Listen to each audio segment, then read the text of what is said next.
Behind me on the screen, you can see a picture of a pair of torn shoes. Raise your hands if you'd be willing to buy them for 5,000 rupees. Not many, right? Now, what if I told you these were Balenciaga shoes worth a staggering 1.4 lakhs? Yes, 1.4 lakhs for dirty, haggard looking shoes. Imagine stepping out onto the streets of India wearing these. Trust me, you would definitely be stopped by a kind uncle who would ask, "Do you want some money?"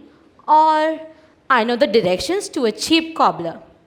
In reality, this would never happen because your classic Indian mother would look at them and say, "You want shoes like these? Give me 5 minutes. I'll cut up your old ones and make them for free." Incidents like these have shocked economists who believe that consumers are rational animals.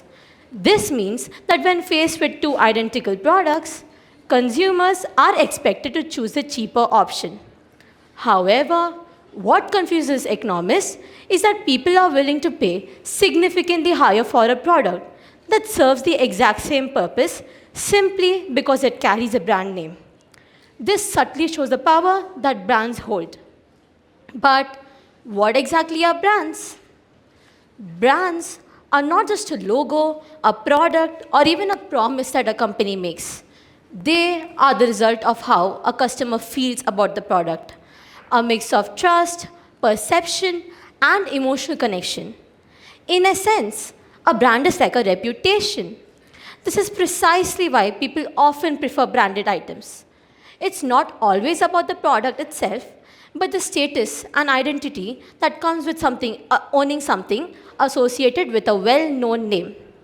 A brand often becomes a way for people to showcase their success, lifestyle, and social standing, sometimes more than the product's actual utility. But ask yourself this question: does it justify the price?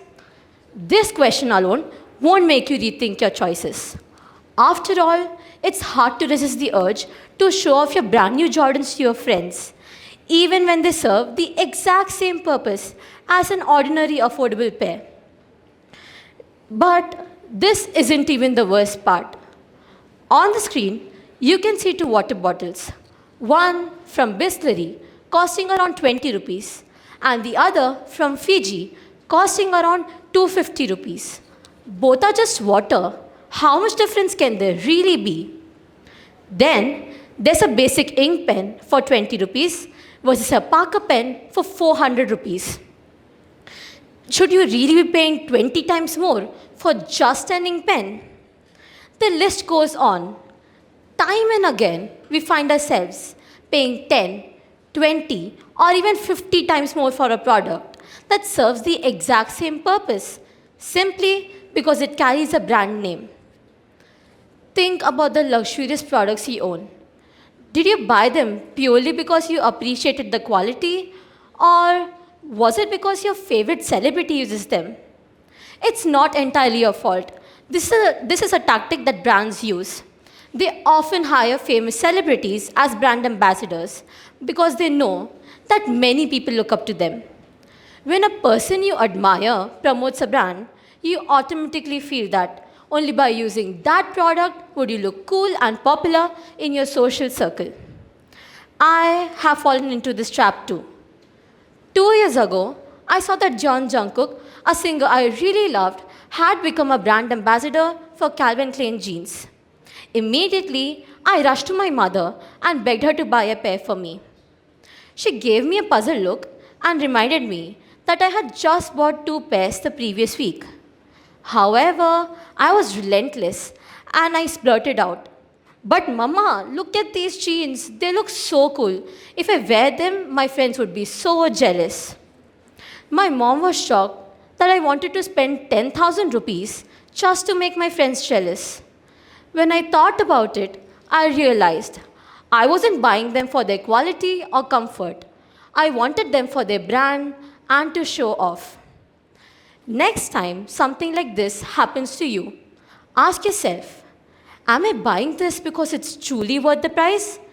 If it's a yes, go ahead and make your purchase without guilt. But if it's a no, Consider this. Look for more affordable alternatives, whether it's from a local artisan, a small business, or even thrift shops. There are countless ways to find high quality products without inflated prices. Besides, brands are not what they show. It's crucial to acknowledge the reality behind so many so called high end brands that often hide exploitative practices under their glossy advertisements. For instance, in 2018, garment workers in Bangladesh who were employed under production units for brands such as H&M went on a strike demanding a fair minimum wage, which was as little as 3,000 rupees per month, a figure far from sufficient to support basic living expenses.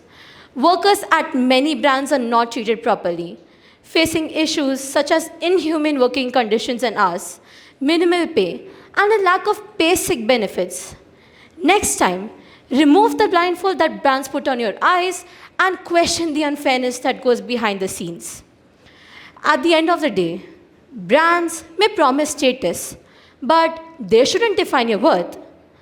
Brands may help many people to get employed, but they shouldn't be given the permission to mistreat workers. What truly matters is who you are and the values you stand by, not the logo on your mobile phone or the price tag on your shirt. Let's prioritize what's real and meaningful rather than what's simply marketed to us. No matter how expensive your shoes are, they can't walk the walk for you. It's your character that truly makes the impression, not the logo on your feet. Thank you.